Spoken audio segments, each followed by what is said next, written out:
recording. Excellent. Hi, Kathy. Good to see you here. Today we are really lucky to have a guest session running, being run by Cassidy. And Kathy is a grade 1 teacher in Moose Jaw. And she is really an amazing leader in the field of kind of using digital literacies in the classroom and working with young students. And she's been doing blogging with her students for many years, and also has a classroom Twitter account. And she really has done some incredible things around digital literacy with really young elementary students. So we are very lucky to have her here to share her expertise in this area. So Kathy, I'm going to pass the mic on over to you and let you get started here. Okay, thanks, Katia. Can you guys give me a hello or something so that I know that you're there if you can hear me? I think I turned my sound on, but you never know. Oh, good. Somebody did. Yay! That's awesome. Okay, the fact that you're here is a good indication to me that you are probably teaching early years yourself, but if you're not, I still want to welcome you. It's good to have you here. I think that thinking about digital citizenship is important in whatever grade you teach and whatever age. There are just some special considerations that you need to think about when you're teaching early years students. And we're going to talk about those things today. And I'm going to try to get some feedback from you and maybe some questions. Maybe you want to rant about something. I hope that you'll be part of this too and be a lively chat, because that always makes things more interesting. So just in case you've never seen what I look like, this is what I look like, and here are some places you can find me. I'm going to put the main ones, oops, I just copy and pasted something else in between. I'll put the main ones into the chat so that if I'm not too interesting, you can go check these things out while I'm doing it. And for some reason they didn't decide not to link, but that's okay. Those are some places you can find me online. I want to talk today about 3 tools that I especially use with my students.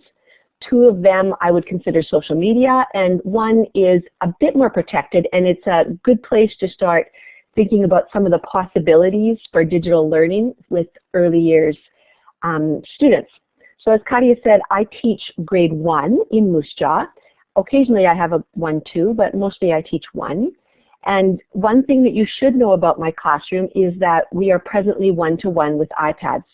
Now I know that it should not make you shut off your brain and say, oh, well then, I can't do that, because I have been doing these things for a long time. Almost 10 years I've been involved in social media with grade 1 students, and so most of that time we have had to make do with, you know, a few computers in the classroom, or sometimes only our trips to the computer lab. And I do know of a teacher in Australia who had no internet access in her classroom except for her smartphone, and they were still able to connect and do things online. So it's not really about the access that you have, it's what you do with what you have. So, and because you guys will all wonder, how did she get to be 1-to-1?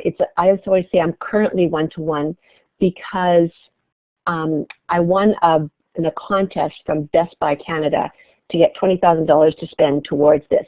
And Joanna, I believe, won that same contest a different year. And so I was able to buy a class set of iPads. I was actually able to buy 30, and then the other things that I needed to go along with that. Unfortunately, no, that contest is not running anymore. And no, I don't know of a way you can get some more, or I will apply. The Best Buy program seems to no longer be running, and I assume that's because Best Buy is experiencing some difficulties in their stores. They find that people are wanting to buy online instead of in their stores, and so I'm assuming that goes along together. So first of all, let's talk about why you would want to do digital citizenship for such young kids. Probably if you're here, you're convinced, but just in case you're not, I would like to talk about that. And incidentally, I want you to notice how my students are sitting here with their iPads. I hear a lot of people talk about the fact that when kids use screens, they separate from each other and nobody's talking to each other. But I have found just the opposite to be true. My kids clump together whenever they are on their iPads.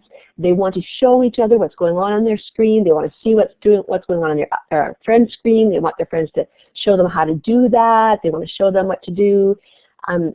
They want to be part of what their friends are doing. So it's not about the screen. It's about mindset. So I think the first reason is that the kids are growing up in a digital world. That digital will not get to be less. It will only get to be more, I'm sure, as these kids get older. And as digital becomes more a part of their life, they need to know how they can navigate those waters successfully. And we need to prepare them for a world that will be full of technology. Also, they are already online. All of my students this year have access to the internet at home. Most of that is on a computer, but about half of them have a tablet as well. And so, and I don't teach in a high-income area. It's a very much lower to middle class kind of an area. And so, but these kids have this access at home, and they are online, and they are doing things already that I question whether they should be doing it. So I would like to teach them, and I think it behooves us all to teach them how to do this well, how to be online well. Parents also want some help when they are drawing the line in the sand. They want to know how can they effectively do that. And I've had parents talk to me about this, and when I talk to them, they don't just do exactly what I say, but they are really wondering what people are thinking about this and what might be appropriate for their kids. They want to know how to protect their kids, and they want to know how much they should let their kids be online. And so parents are actually asking and wanting help with this because they see this coming.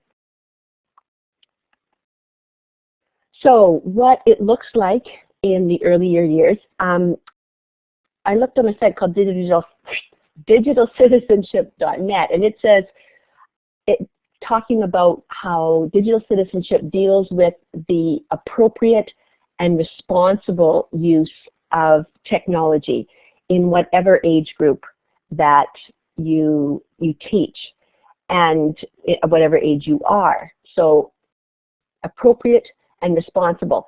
And I think that especially applies to our younger learners because they are so vulnerable, and we need to make sure that we have safety things in place. And because this is always the elephant in the room and it's always the very first question that I'm asked, I thought I will get that out of the way right away before we talk about this, and I'll tell you what I do. I think this through really carefully, and I didn't at first. At first I just sort of flew into it because, well, because there weren't all these scary things. Nobody was saying scary things when I first started in 2005. It was just something that was, and so I started doing this before there was the big shift towards, ooh, we can't put kids online.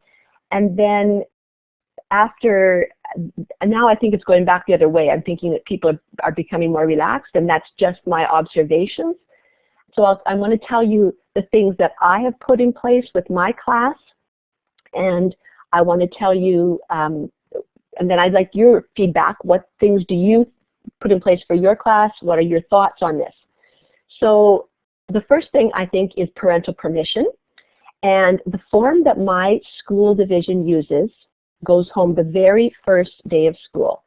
So I have a link here to a Google Doc that I have prepared with links from this. And again, if I'm boring, you can just go to that document and explore the things that are on there.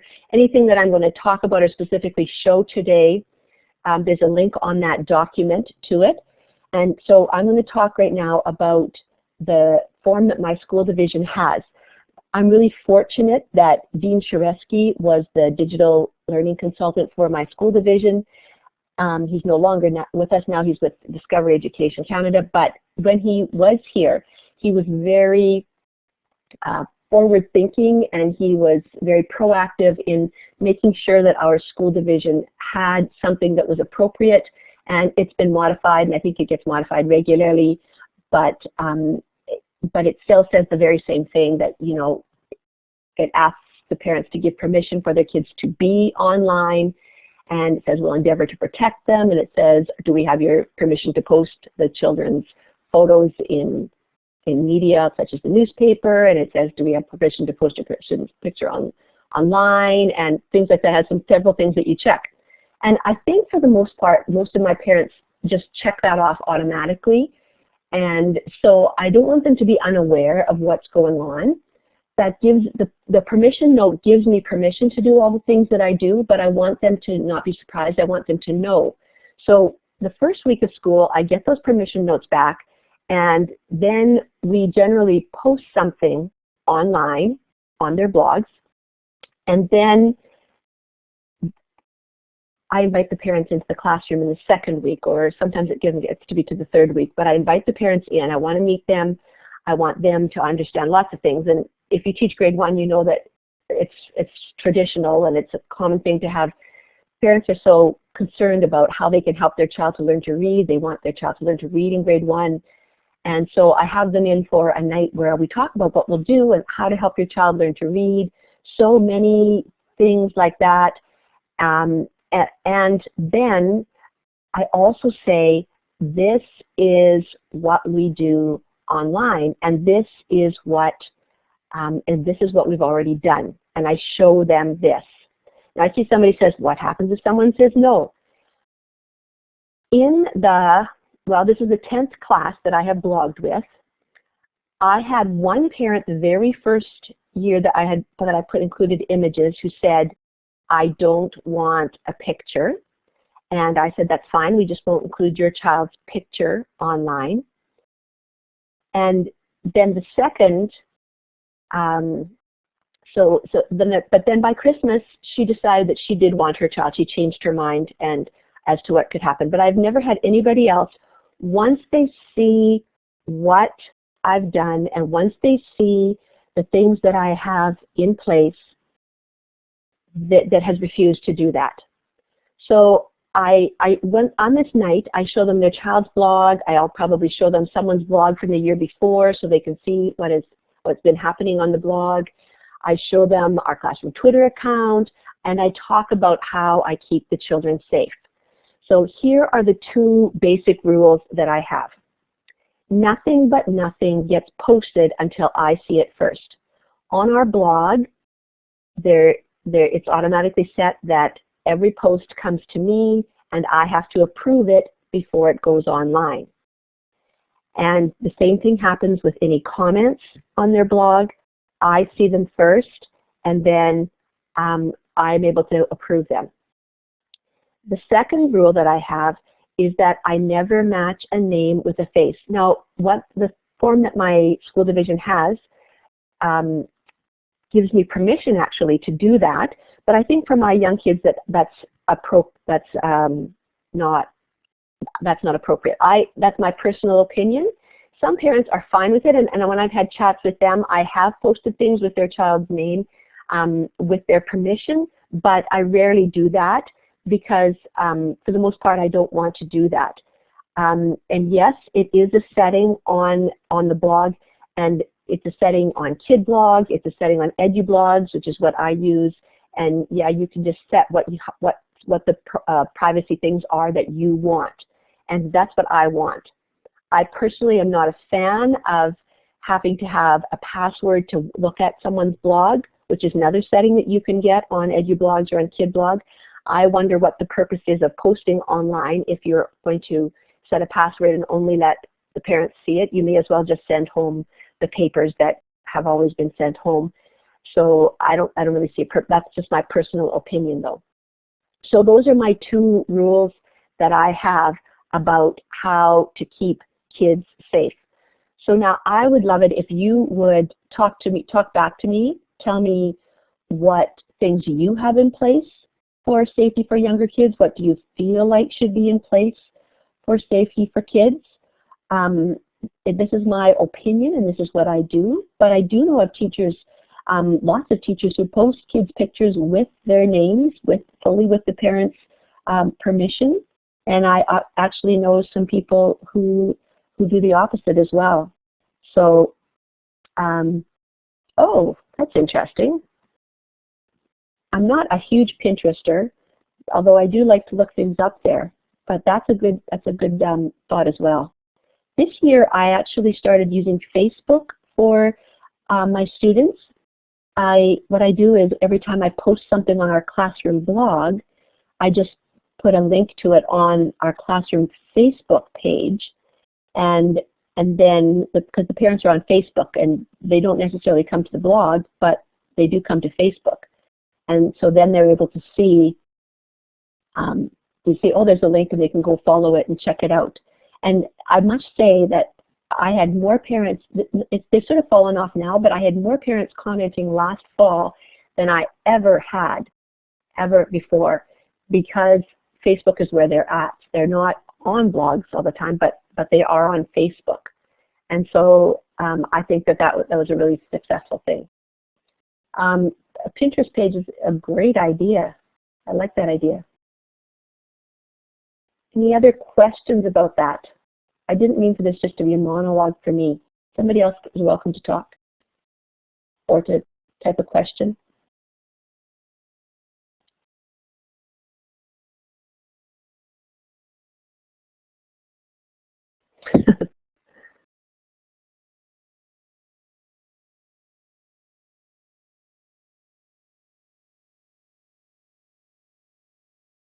Okay, well, I'll just zip on then to some of the tools that I use that I find especially appropriate for early years students.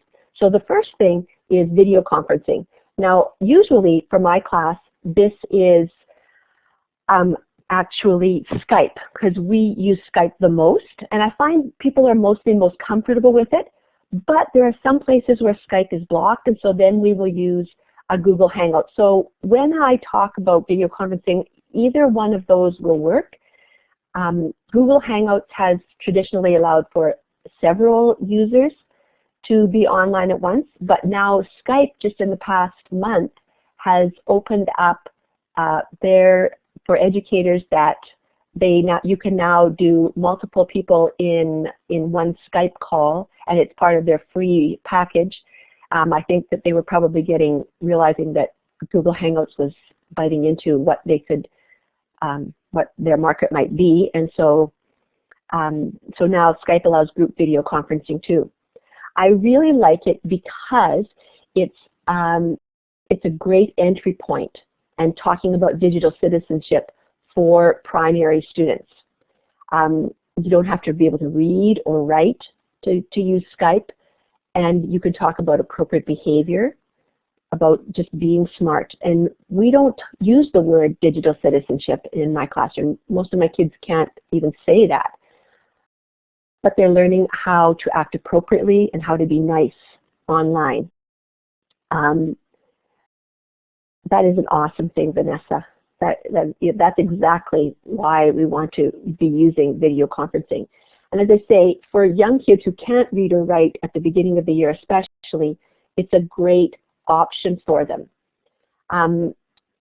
So usually, especially at the beginning, the digital citizenship kind of talk is more behavior oriented.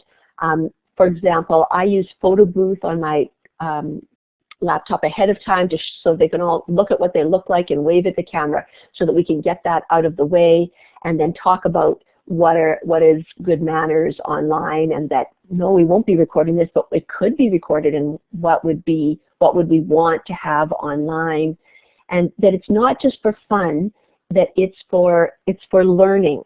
And we do have lots of fun, but we also learn a lot of things through it. For example, we have used Skype mostly, but Google Hangout as well, for talking to experts. So it used to be that rocks was in our curriculum in grade 1, and so we interviewed a geologist with our questions. And in this case, the kids are asking about questions they have on those little cards about their heart and their brains and their lungs, because that's part of our curriculum. So anybody is an expert if they know about something that you don't know about. So in this case, they were talking to a nurse. They have interviewed kids about, when I had a 1-2 split, they interviewed some of the kids about the place that they lived because they wanted to find out about other communities. So all kinds of experts. We've done readers theater using Skype, and done that with several classes in the US where we practiced some and they practiced some, and then we were able to practice reading fluency that way, or just regular reading. I've many times had people who were willing to listen to my students read, and you know, in a busy classroom, it's hard to get extra time to have somebody listen to your kids read. But maybe a grandma or something, if you can't get somebody, a grandma or somebody has Skype on their computer, and they'd be willing to come in and listen. And so I just make a list of the kids' names who are going to do it on a piece of paper and put it up near the computer, and then the kids just take their turn and tell somebody else, and they hold up the book just like they're a teacher and show the pictures, and sometimes the person has to help them with the words, but it's another way for them to get chances to read. And I've been fortunate that I've been also able to get education students sometimes to do this, and it's it's a great idea because, as I said, the kids can't get enough extra practice reading.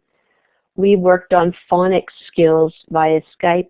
In this instance, we were learning about the silent E and practicing that, and so we made up fake words for a class somewhere in the United States, and they made up fake words for us, and we tried to sound each other's words out. We had lots of fun doing that.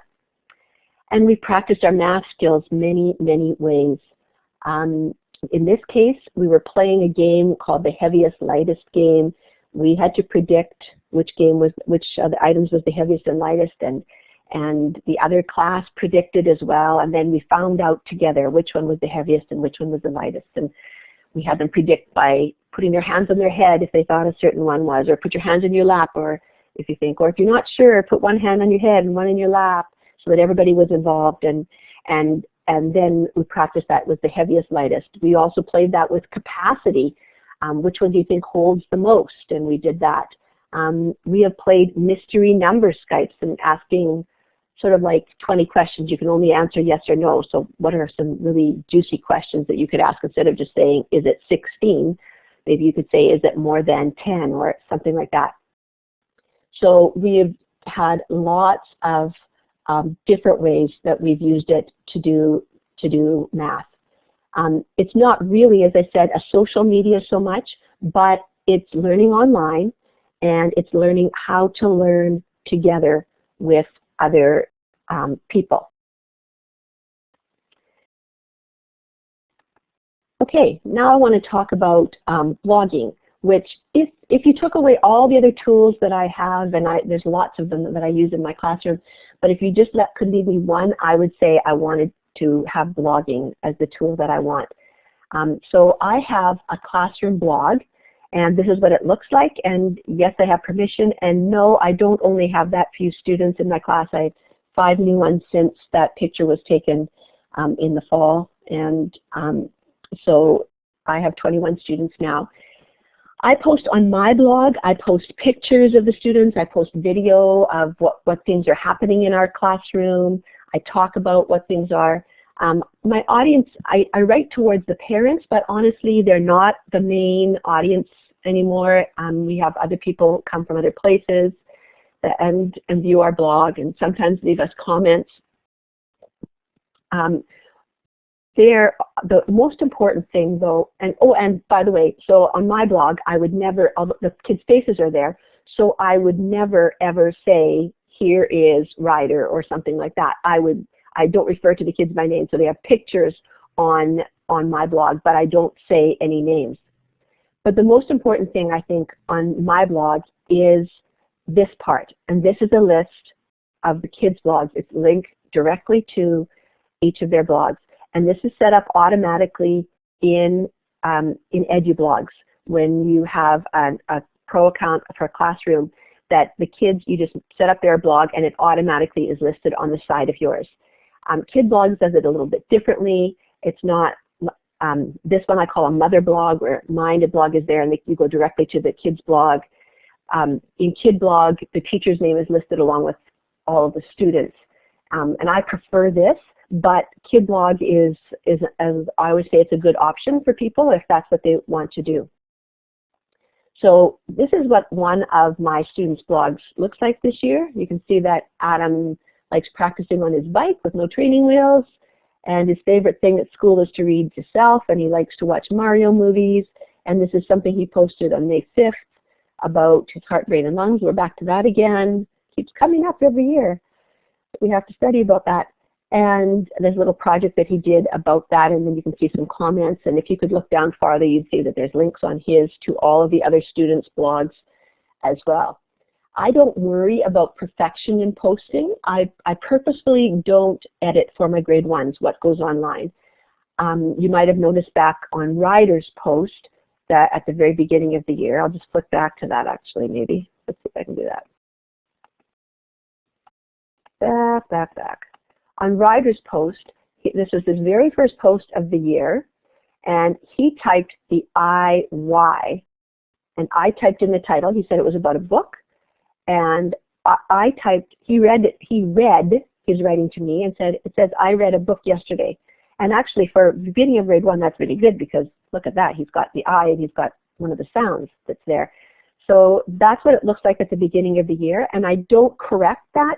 I just put in brackets what they meant for it to say, and then by the time they get to, as they get to be a better writer, at whatever point I think the general public will be able to understand it, I stop putting little notes about what it meant whenever I think that someone can understand it. Now, when I have a grade 2 class, I expect a little more editing of what goes online. And so that's a discussion I have with them, because we do talk frequently about people seeing our work and that we want to put our best stuff out there. But most of grade ones think that they're awesome at everything. And so I like to encourage that yes, we are all good at everything, and we are just, this is your best work, and so we want to put it on the line. And so I also encourage them to think about what things are they interested in that they might like to post online. For example, I've had kids who were so into Lego, and they would make Lego things whenever there was an indoor recess or an indoor lunch hour or in their free time. They would always be in my Lego collection making cool things, and they wanted to be able to show that to people. So they'd take a picture of it, and I encourage them to just ask me, and then yes, I'll say, yes, you can post that. And so they do, and so they put those sorts of things on. Other kids, some kids like to post pictures of paintings that they've done, other kids don't. I encourage that kind of choice, because I want them to start thinking about what do they want to put online. There are some things that I say this needs to be online. For example, everybody has a heart, brain, and lungs post, because that was something of a summative assessment for us. And so I wanted that to be an example of that to be online. But in general, the stuff that they post is not for summative. It's mostly formative assessment. So we're putting it on, we're showing this is the process we're going through. And only is it summative if I have told them this is, I don't use the word summative, but I say this is what I'm going to use to see what you know, and you need to show me and your parents and whoever else is looking at this what you know about this topic. And then it becomes summative. We also do some self-assessment on our blogs. Each year, it depends on the students and how soon we can get to that, how soon they have the ability to do that, and how soon we want to put that sort of thing on. But the students will put a post of, you know, here's a picture of my writing, here's what I'm good at, I want to get better at putting periods and capital letters, and I put spaces in between my words, I'm good at that, I'm good at spelling, things like that that we have put on for self-reflection. So comments are an integral part of a blog, and my kids do not get the same number of comments. I do encourage the parents to comment. This example is a university student who was working with us, and so she commented on everybody, and you can see that Dad did. Grandmas and grandpas are great they're getting better and better now. They're probably on Facebook too, so they know how to use digital things, and they're on, they're commenting. Aunts and uncles comment. I have had complete strangers comment on every post, every child in my class sometimes, just the kindness of strangers. And that is an important part of them knowing that someone is reading their writing and seeing what they're doing online. This is the chart that we use when we're commenting ourselves. So this is the process that we go through when we're responding together as a class, and then later when they're writing their comments. Now, is it perfect? Absolutely not, but this is what we aim for. You can see the year that this looks the same almost every year, but the year that we did this, we talked about together what would make a good comment, and then we finally realized later on that we needed to reread our comments because sometimes we were making mistakes in them. So we added that number 4. You can see that it's been stapled on later. That those are what we think of when we are doing the comment. So when we read the comments that come in the class, we almost always read them together as a class. I put them up on the board. It doesn't have to be a smart board. It can just be on a whiteboard, but you need to have a projector. And then I point it first, and as soon as the kids are capable of doing that, then I have the kids post, and I have the kids point, and then we read it aloud together. It becomes our shared reading time. I used to use charts, paper, and I had poems, and I still have all those poems that are carefully written on and laminated. And they're in a box, and I still pull them out occasionally, but more often our shared reading and our shared reading and shared writing takes place online, and so it's much more meaningful for the kids when they are reading a comment that came from somebody that's just for them. It's much more meaningful than one of those poems that I used to have them chant along with me. This is meaningful text because it's written to them, or it's written to one of their classmates, or maybe it's written to the whole class. So it's really authentic text for them.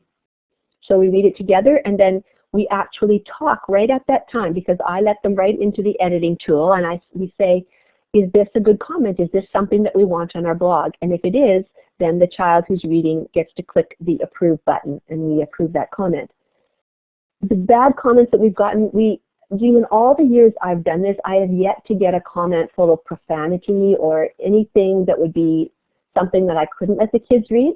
When I was using my last blogging tool, we got to the point where we were getting a lot of spam, but the kids could recognize it in an instant that those weren't words, and they'd just yell spam, and then we'd quickly delete the comment. So the process for them is more, is this a good comment? And the comments that we get that we call the bad comments now are really advertisements. Somebody just wants to promote their site, and it's not, they haven't commented about the child's work or about the class blog. And the kids can recognize that right away. They are able to discriminate and say, nope, that's not a good comment, we're going to just delete that comment. So that's something I think that's important in the early years as part of digital citizenship, to recognize what is appropriate online and what is not. And so this is one of the ways that we do this. So I think that being online, I think the purpose of having digital things is that we can share them. And I think that that's really what we should be doing. So we share what we're doing on our blog. We share maybe just our writing. That's the very basic thing that we share, or drawing. And this could be the poster, the post that somebody wrote about going. It says, for those of you who don't read, early reader, it says, I'm going to my dad's house. My dad's house is yellow, my favorite. And so that's meaningful to the child. And it shares what he's learning. It shows you where his writing is at. For, again, if you teach primary, you know, you're looking at that, you're saying there's spaces between the words, there's a period, there's a capital letter. And actually those might have been assisted by the iPad that he was working on. But the fact that they're there and that he's got lots of good spelling in there, this is really very good for March in grade 1. And so that's what I'm looking at. That's what I'm wanting to see. We share screencasts, and I can't play the screencast for you, but this is done on an app called Draw and Tell by DuckDuckMoose, and I have a link to this screencast if you want to go have a look at it. The child just counts. They've done their work there, and then they show you their counting, and they use they touch it, and it makes a little blue dot so that it's a way to show what they've learned in math. So we make screencasts, we take pictures of our artwork, our paintings, we put them on, we make podcasts of reading fluency and post it online, and then we can see through the year how has this child's reading improved. And I had some of my kids that I had in the 1-2 last year, I had from the very beginning of grade 1, I had them, and then I kept them in grade 2, and so I was able to show them how her reading had improved, and she was amazed, as were the other kids, especially the grade 1s, and because they were reading just like this little girl did when she was in grade 1, and they thought, wow, and now look at how she is in grade 2, and they were so inspired by that. So it was a great reflective moment for them. Sometimes we label images, and so these are all just examples of ways that early years kids can show their learning. There are just it's only really limited by the teacher's imagination and the kid's imagination as well. I always say that if you can get an embed code, then you can post it. And so for us on our iPads, and because we use the EduBlogs app, and this would also be the same with the KidBlog app, if we can get it into the camera roll, then we can put it on our blog, because it just the app makes the HTML code for you. And so it makes it ridiculously easy to share your stuff online right now. A 6-year-old can do it. Clearly, it's not so hard to share what you're doing online. I want to talk about Twitter next, but I want to know if there's any questions that you have or comments. I'm going to try to look quickly back through here. Does anybody want to take the mic, have a question about blogging, a comment about blogging? Yes, comments for kids is a great choice for how to get comments for your kids. Ryan, I'm not sure I understand your question. Modules exist to have Facebook and comments. You know, I'm not really a big Facebook person, but I don't understand that.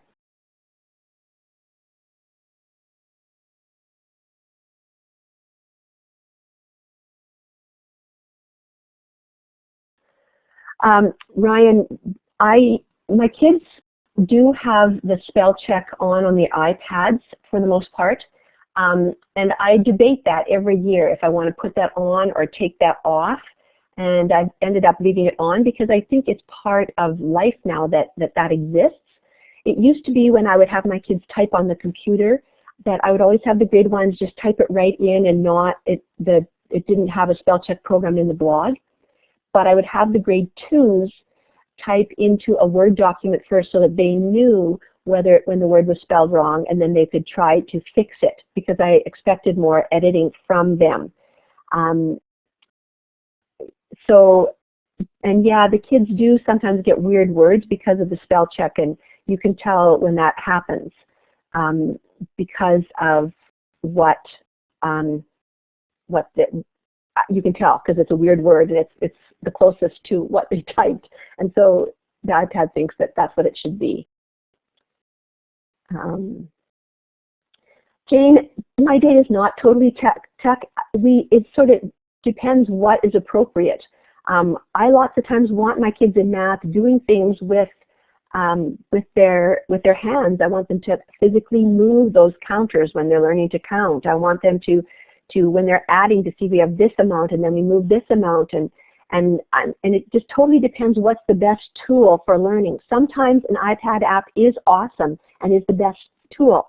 For example, if I want kids to hear some more reading, then it's the easiest thing is for them to do listening to reading on their iPads. I've got some apps and some sites that we use, but because I'm busy with somebody else. But it's what's the best thing for what they do. Yes, and they post right off their iPads.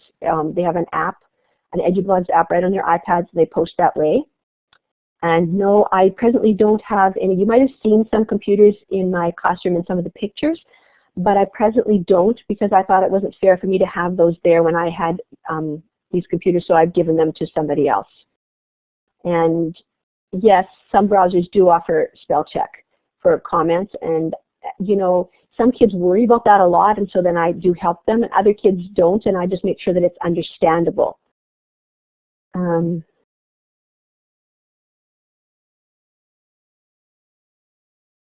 Oh, that's interesting, Ryan. I hadn't thought of that.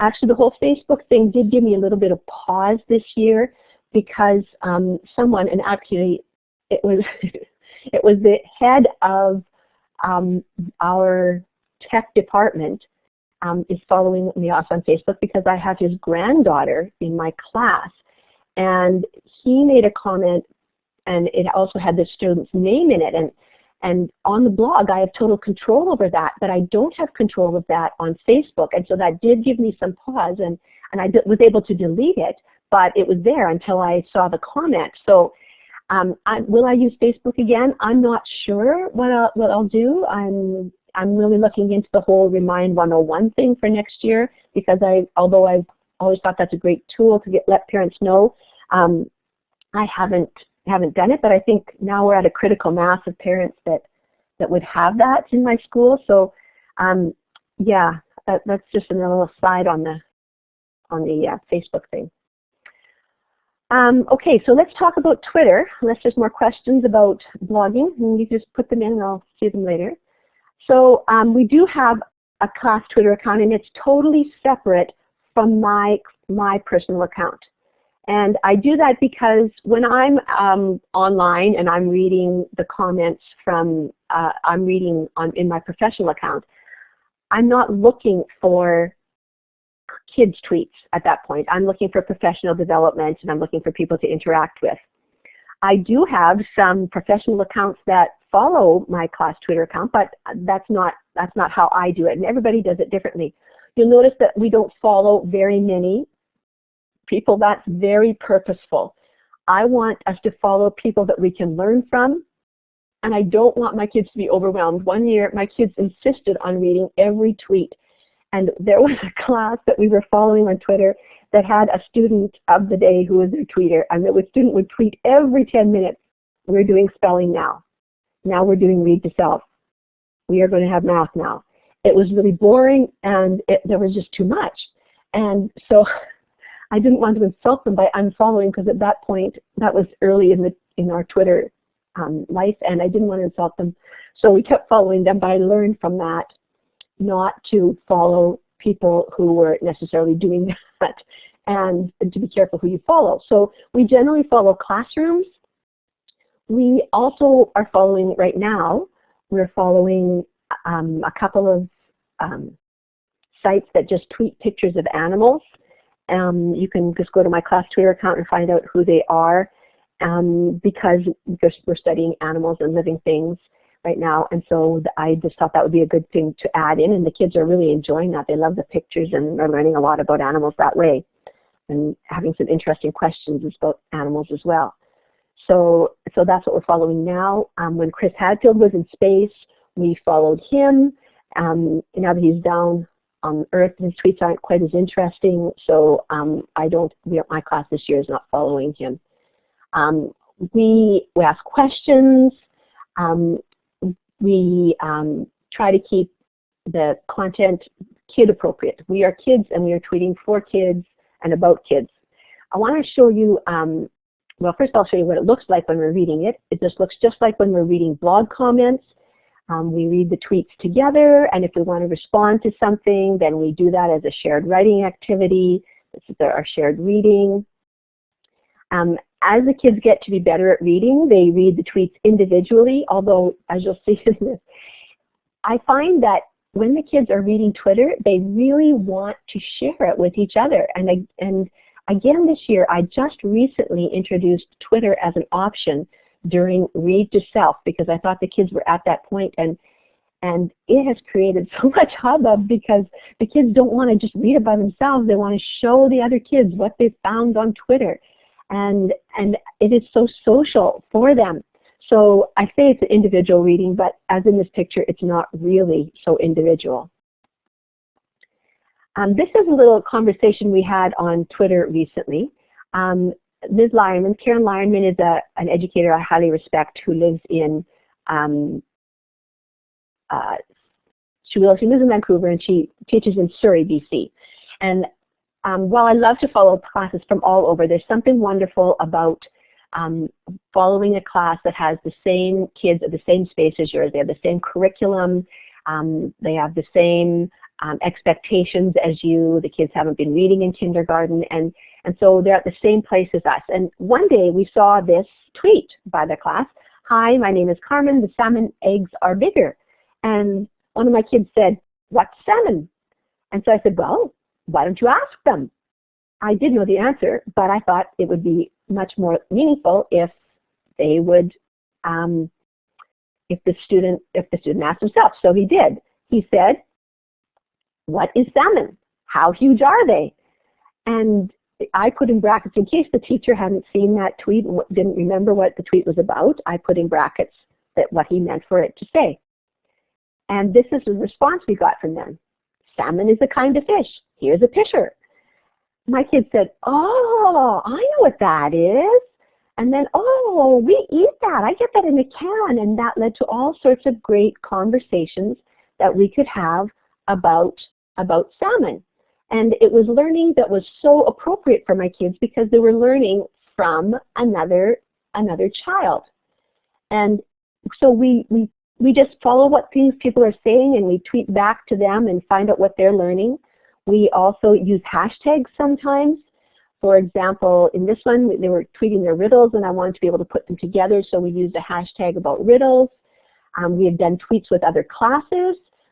Several classes in grade 1 classes got together just before Christmas and tweeted Santa secrets, where we tweeted secrets that people might not know about Santa, such as that he likes to have a cookie every night before he goes to bed, things like that, that the children made up.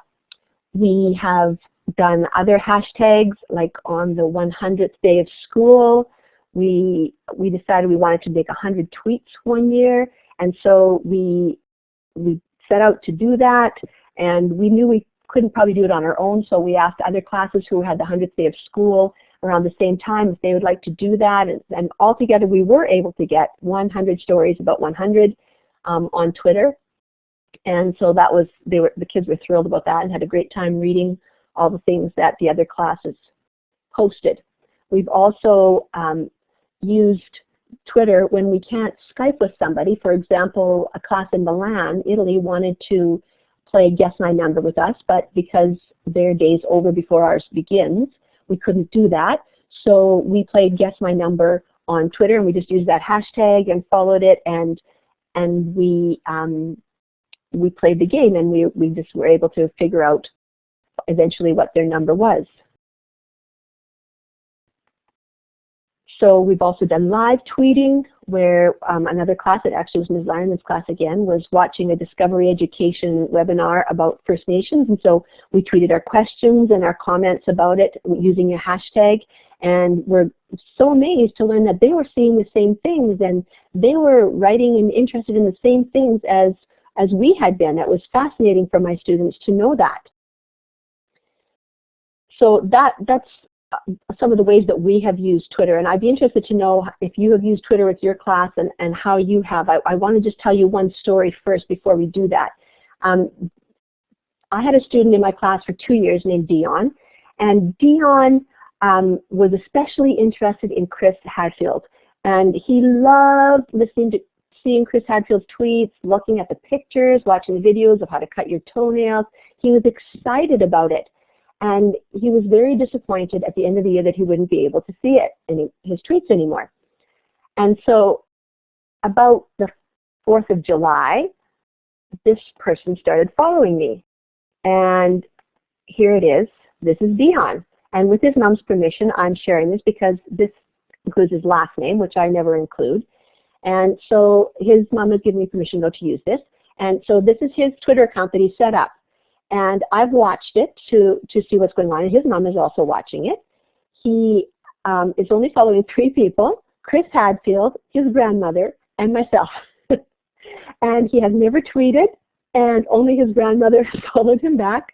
But he wanted to be able to see what Chris Hadfield was doing and saying, and so he set up this account, which I thought was an interesting thing that this 7-year-old student wanted to be on Twitter, wanted to be able to know what was going on there. So now let's go and see if you have some more questions. Our time is going to come to a close pretty soon here. But I do think that the digital citizenship is important to teach in primary. I think we need to teach them using appropriate tools. I think we need to be conscientious, sensible, be safe, be smart, teach them those things. I came across today somebody who was in kindergarten and is doing the same thing as I am with digital portfolios, and so I also put a link to that on the handout that I gave you earlier, and maybe I think I still have that for the people who came in late.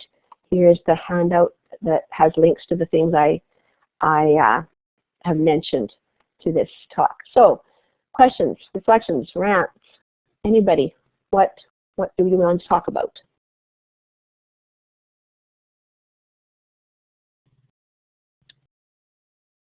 Well, that's interesting that your division won't allow that, and that's a conversation that I guess you need to have. Perhaps you could suggest that your person in charge of technology talk to the person who's in charge of technology in my school division. Carmen, are you in Saskatchewan? Because if you are, I think that's a pretty small community. I don't know what SR is, but I'll assume that that's, oh, Prince Albert, okay. So it's a conversation that you need to have. And as I said before, I'm fortunate because Dean Sharesky was in my school division and having these conversations early on. And so a lot of these things are just come naturally for us. But I know that not every division has this. And the internet is an important part of iPads. The internet without the iPads is like, I don't know, paper without a pencil. It's important, and you need to have those discussions with the kids about, no, we don't just go and do anything. We don't just go searching on Google for whatever we want to find out. But it's an appropriate tool for us to learn. So have him talk to Barry Stewart, who is our technology, who's in charge of our technology, and see how they handle it in our school division. That would be the best thing that I could suggest.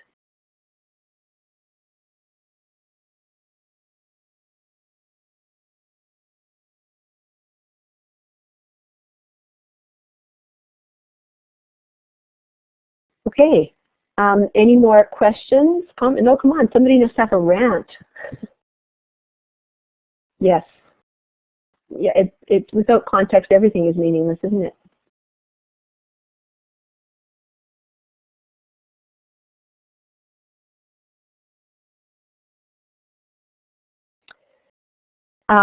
So are you talking about coding, Ryan? I have often thought about the whole idea of coding, and I do have several coding apps that are appropriate for grade, yeah.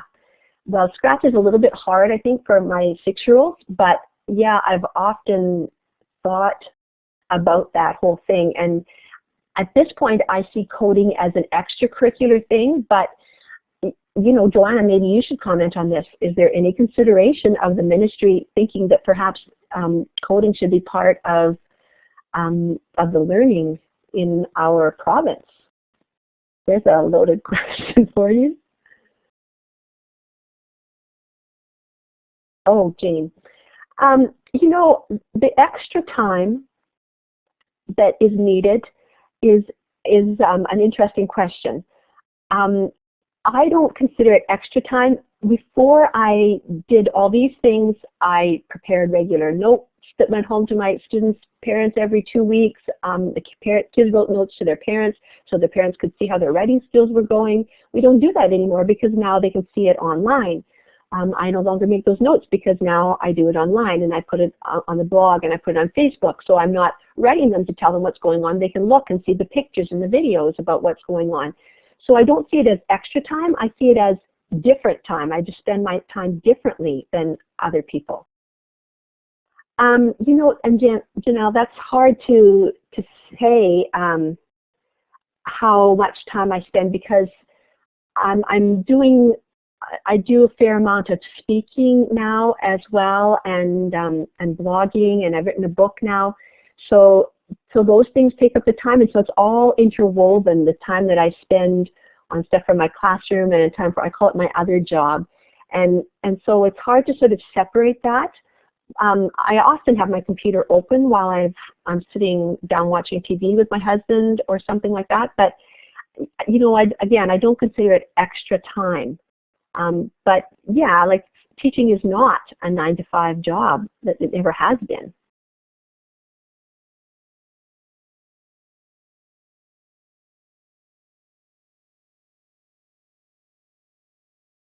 Well, thanks, Janelle.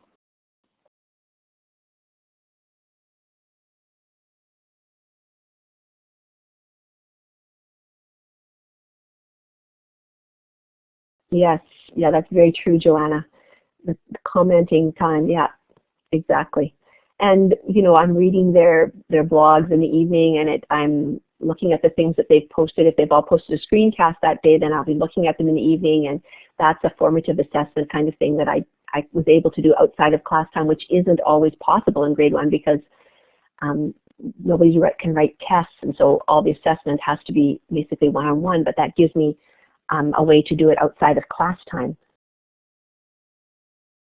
Yeah, exactly.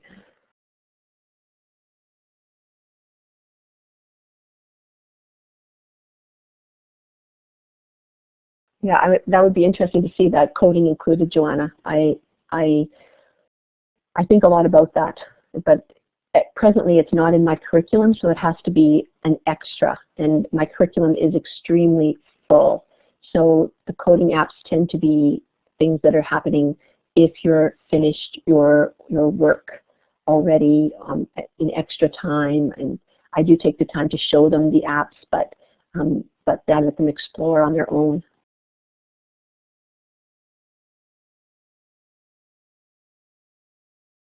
Go, Ryan, go. Convince Joanna. She's part of the Ministry of Education, so just convince her.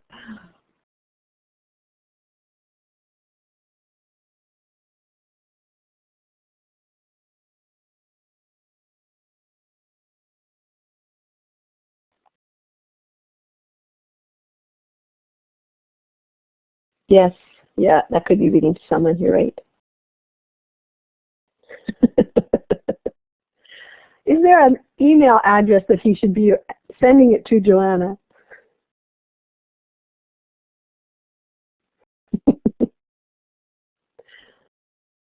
Katia, I think it's time to turn it back over to you. All right, well, thank you so much, Kathy, for this. I mean, I learned so much listening to you, and I'm sure everyone else did too. So thanks again for being here and for speaking to us. And I'm going to end the recording now, and that way we can upload it, and everyone else can enjoy it too.